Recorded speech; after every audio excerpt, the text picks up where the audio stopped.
할렐루야. 옆에 있는 분들과 함께 인사하겠습니다. 예수님은 살아나셨습니다. 예수님이 살아나심은 우리의 신앙의 위대함을 보여주는 겁니다. 인간의 힘도 위대합니다. 물 위에 떠다니는 배를 만들어서 바다를 어디든지 다닙니다. 땅 위를 달리는 자동차를 만들어서 못 가는 데가 없습니다. 하늘을 나는 비행기를 만들어서 마음대로 가고 싶은 곳을 다 갑니다. 그뿐만 아니라 컴퓨터를 만들어서 전 세계인이 다 이제는 작은 공동체 지구촌을 이루며 삽니다. 그래서 요즘은 지구 반대편에 있는 사람의 이야기를 금방 때로는 몇 분, 몇 시간만이면 다 같이 공유합니다. 예전에는 한평생을 살아도 지구 반대편에 있는 사람이 뭘 하는지 모르고 살기도 했는데, 또한 무인 우주선을 만들어서 화성에도 갑니다. 그래서 화성 표면에 있는 사진을 고출력 사진으로 보내줍니다. 그래서 화성을 한 번도 가보지 않았는데 화성이 어떻게 생겼는지 사진으로 다 볼 수가 있어요. 거기뿐만입니까? 이제는 복제 인간도 나오는 시대가 됐습니다. 참 인간은 대단히 놀랍습니다. 위대한 것 같아요. 그러나 어떤 인간의 힘으로도 할 수 없는 게 있습니다. 그것은 죽음의 문제는 해결하지 못한다는 겁니다. 아무리 바다를 건너고 우주를 여행한다는 시대일지라도 죽음 저편을 절대 정복할 수 없습니다.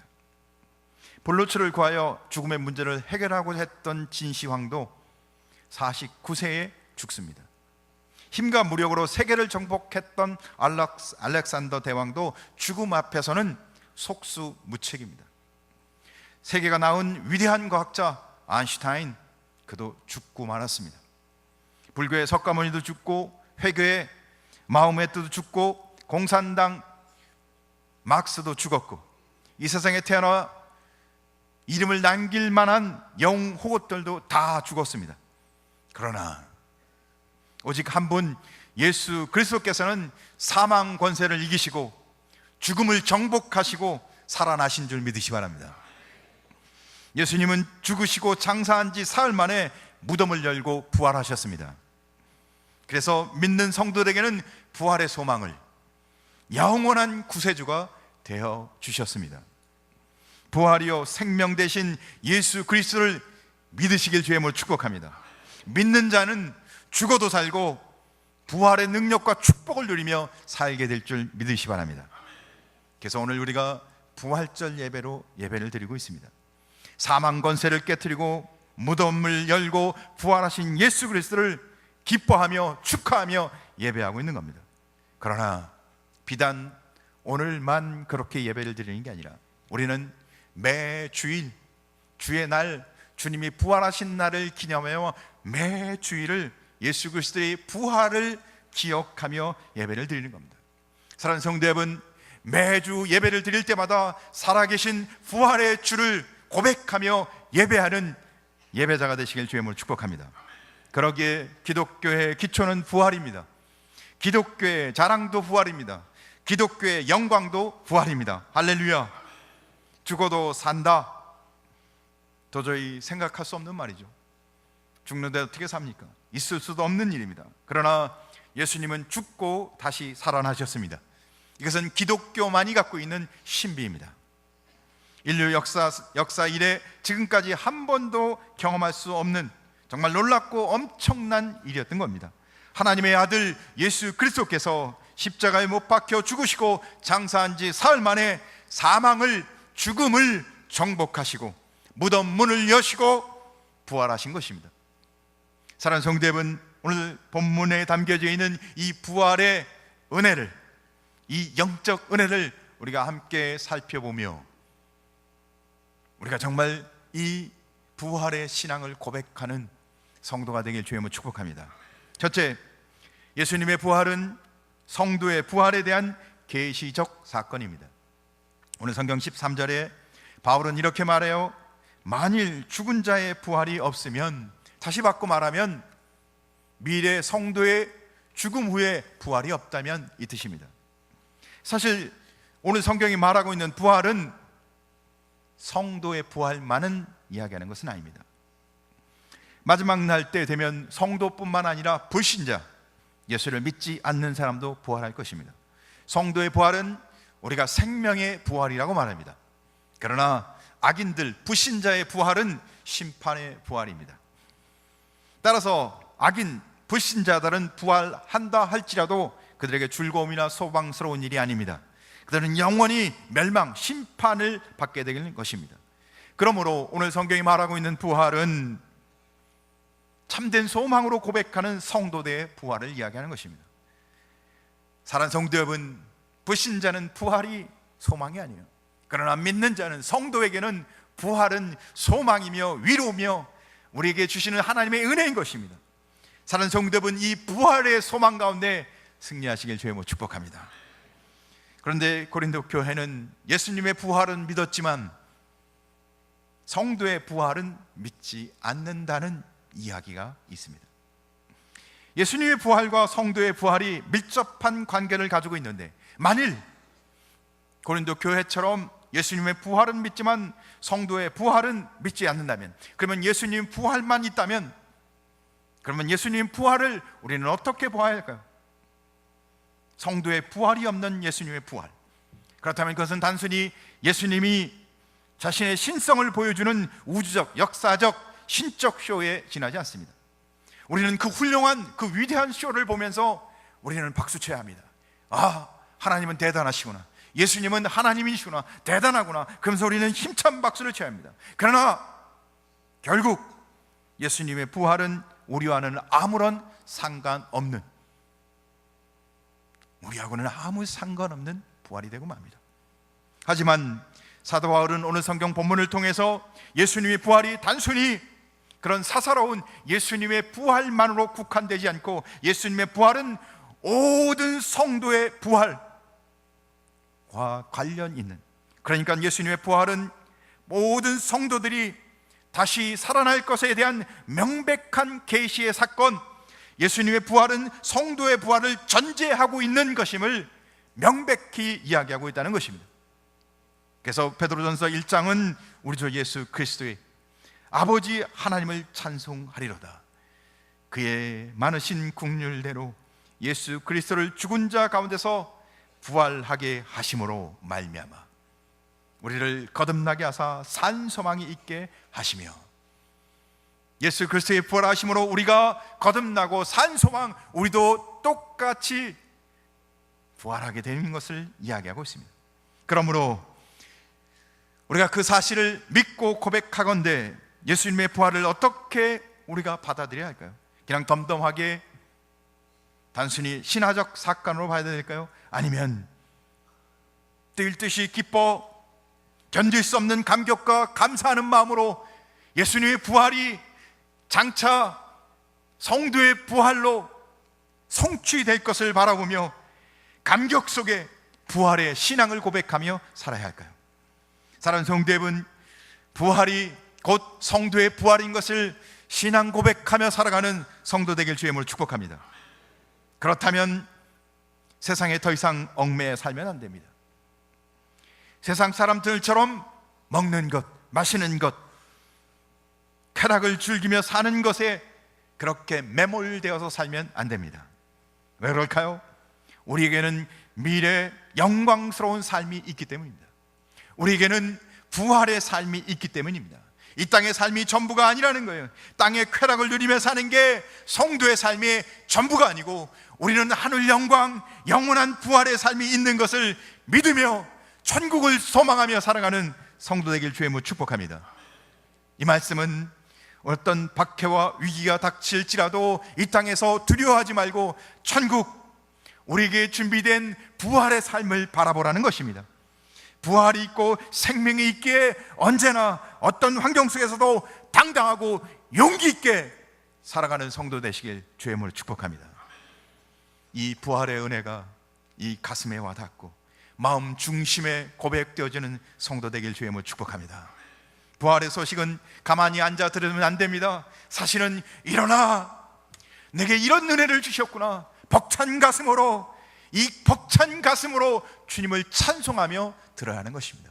그래서 오늘 우리가 칸타타로 하나님 앞에 찬양을 준비하며 주님의 은혜가 얼마나 큰지, 사는 성도분 날마다 삶 속에 부활하신 살아계신 주님과 함께함으로 세상을 이기는 성도 되시길 주님을 축복합니다.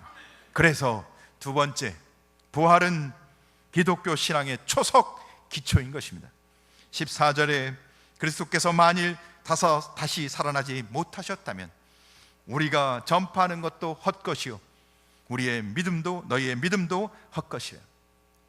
요약해서 정리해 말한다면 기독교 신앙에서 그리스도의 부활을 빼면 남는 건 아무것도 없다는 겁니다.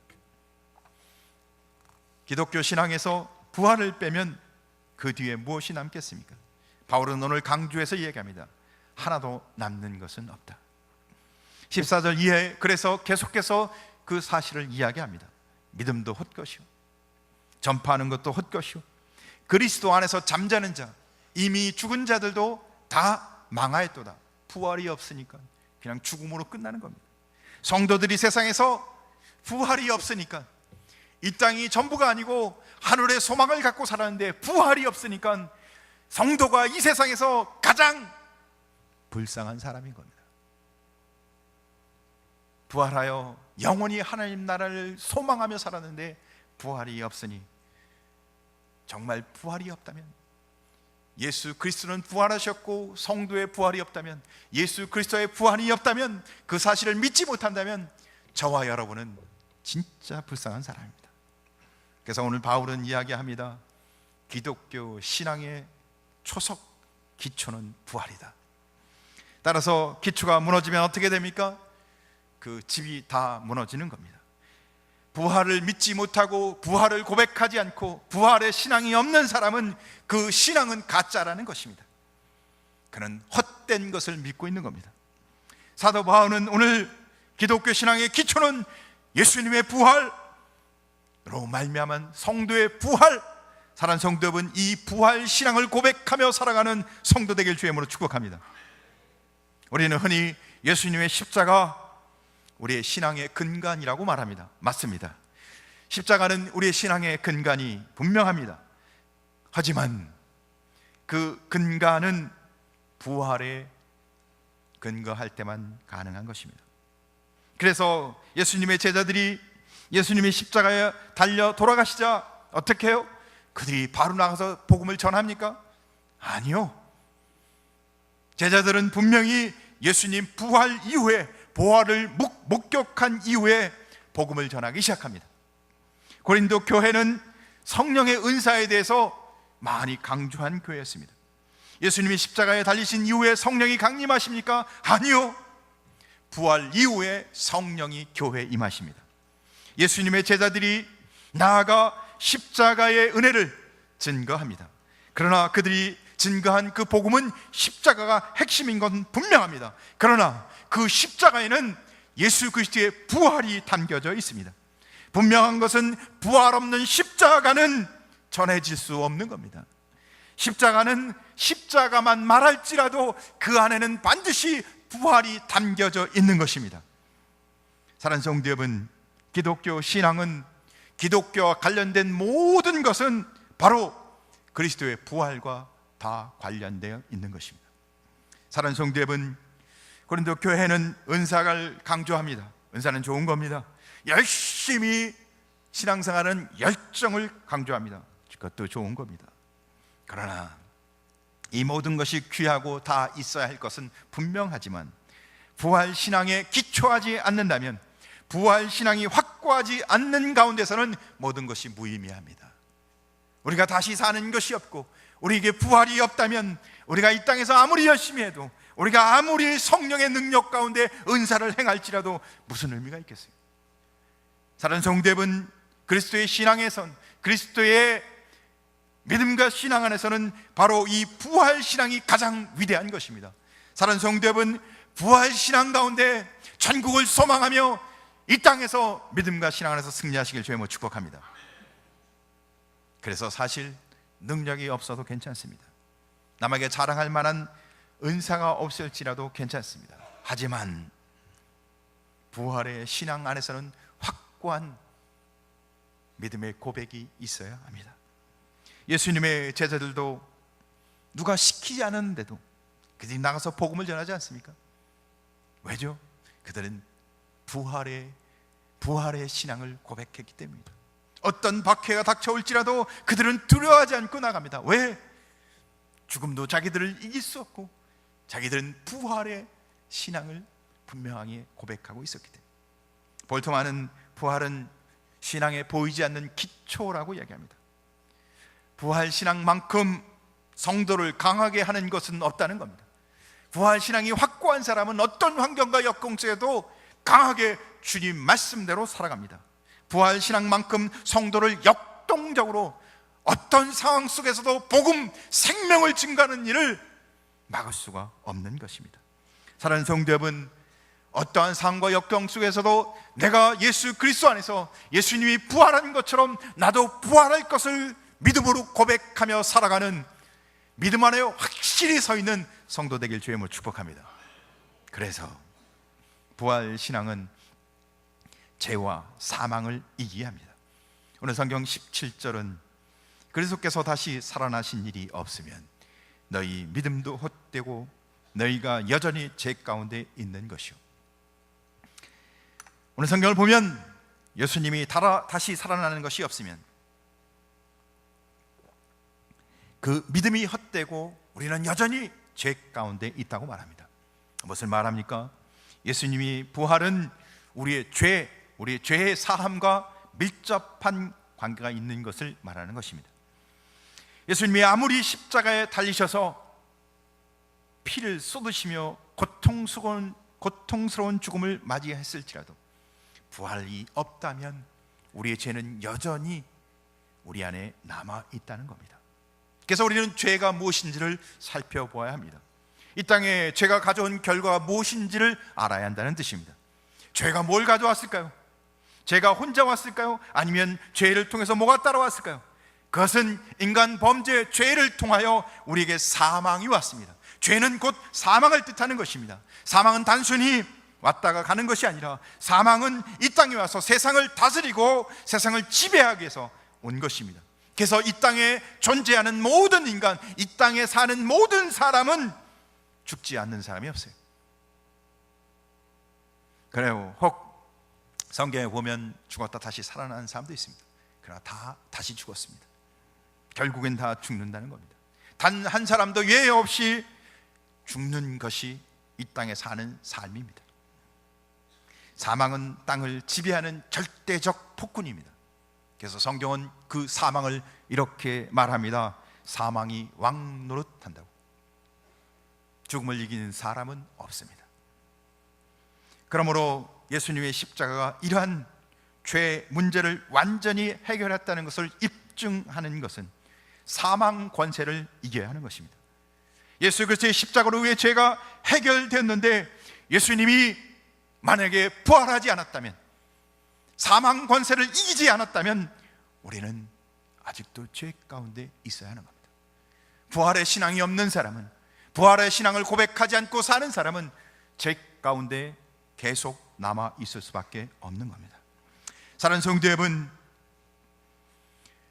예수 그리스도의 부활을 고백하지 않는 사람은 예수님의 십자가의 구속 사역을 무력화시키고 있는 것입니다. 사랑하는 성도 여러분, 그런데 오늘 성경은 우리에게 이렇게 말씀하십니다. 예수 그리스도는 부활하셨다. 할렐루야. 예수 그리스도는 죽음의 권세, 사망의 권세를 이기시고 다시 살아나셨다. 할렐루야. 죽음도 믿는 성도를, 부활의 신앙을 고백하는 사람을 어떻게 할 수 없다는 거예요. 죽음도 이기지 못한다는 겁니다. 예수 그리스도가 죽음을 이기시고 사망 권세를 이기시고 부활하셨기에 예수 그리스도의 부활하심을 믿는 성도는 주 안에서 영원히 사는 줄 믿으시 바랍니다. 부활하신 예수님은 다시 죽지 않으십니다. 다시 무덤으로 들어갈 수가 없습니다. 사랑하는 성도 여러분, 결코 다시 무덤으로 들어갈 수 없음을 오늘 이야기하고 있는 겁니다. 그 예수 그리스도는 죽음의 권세를 완전히 이기시고 사망 권세를 완전히 이기시고 우리와 영원토록, 믿는 성도와 영원토록 함께 하시는 줄 믿으시 바랍니다. 그래하여 우리가 예수를 믿음으로 그 안에 거하며 우리도 사망 권세를 이기고 다시 영원한 천국을 바라보며 천국 백성으로 이 땅에 살아가는 줄 믿으시 바랍니다. 이것이 신앙생활입니다.